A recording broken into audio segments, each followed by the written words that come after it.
নমস্কার, আমি সায়নিতা সরকার শেখ, বরানগরের বাসিন্দা। আপাতত এই কদিন আমার দ্বিতীয় বাড়ি ছিল সঞ্জীবনী, বাগবাজার সঞ্জীবনীতে আমি অ্যাডমিট হয়েছিলাম। Professor ML. সাহার আন্ডারে গল ব্লাডার স্টোন ছিল আমার, গত পরশু যেটা হয়েছে। গতকাল অবজারভেশনে ছিলাম, আর আজকে আমার ছুটি হয়ে যাচ্ছে, আমি বাড়ি চলে যাচ্ছি। আর এটা আমার বলতে গেলে দ্বিতীয় বাড়ি, কারণ আমি 2013 সাল থেকে বাগবাজার সঞ্জীবনীতে আমার যাতায়াত। আমার মা ছিলেন ক্যান্সার পেশেন্ট, এই হসপিটালে বহু দিন ছিলেন, এবং তখন তখন সঞ্জীবনী এখনকার যেরকম এত সুন্দর ঝাঁ চকচকে হয়ে উঠেছে, তখন সঞ্জীবনী এরকম এতটা সুন্দর সাজানো বিছানো ছিল না।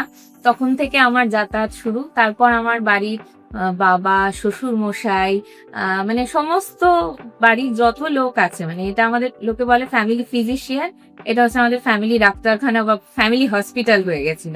সবাই এখানে অ্যাডমিট হন এবং যথেষ্ট টেক কেয়ার হয়ে তারপরে তাড়াতাড়ি সুস্থ হয়ে আবার তাদের বাড়ি নিয়ে যায়। কেউ কেউ আছেন, কেউ কেউ হয়তো বয়স হয়ে গেছে, চলেও গেছেন। আমার শ্বশুর মশাইও মারা গেছেন, মা তো অনেকদিন আগেই মারা গেছেন।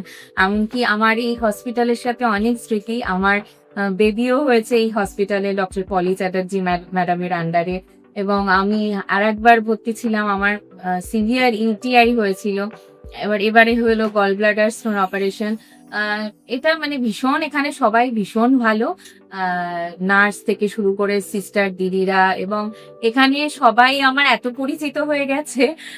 এই একটু আগে একজন নিচের যিনি থাকেন দাদা, গার্ড দেন, তিনি আমায় এসে বলছেন যে ও আপনি সবাইকে রোজ নিয়ে আসেন, আস্তে আস্তে নিজেই ভর্তি হয়ে গেছেন। আমি বললাম হ্যাঁ, সবাইকে আনতে আনতে আমি নিজেই ভর্তি হয়ে গেছি। তো আমি ভীষণ স্যাটিসফাইড, এবং আগে যে সঞ্জীবনী ছিল তার থেকে সঞ্জীবনী এখন আমি বলবো যে অনেক উন্নত হয়ে গেছে।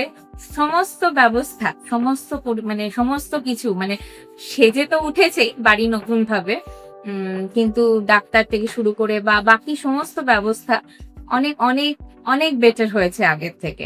ভবিষ্যতে চাইবো আরো আরো আমরা যাতে তাড়াতাড়ি বাড়ির লোকদের নিয়ে সেরকম ভাবেই তাড়াতাড়ি সুস্থ হয়ে উঠতে তাদের নিয়ে যেতে পারি, এটাই আশা করবো সঞ্জীবনী। পরিষেবা কি আমরা ঠিক মতন দিতে পাচ্ছি? একদম, আমার তরফ থেকে এই নিয়ে কোনো ত্রুটি নেই, পরিষেবা নিয়ে কোনো ত্রুটি নেই, সবকিছু খুব ভালো।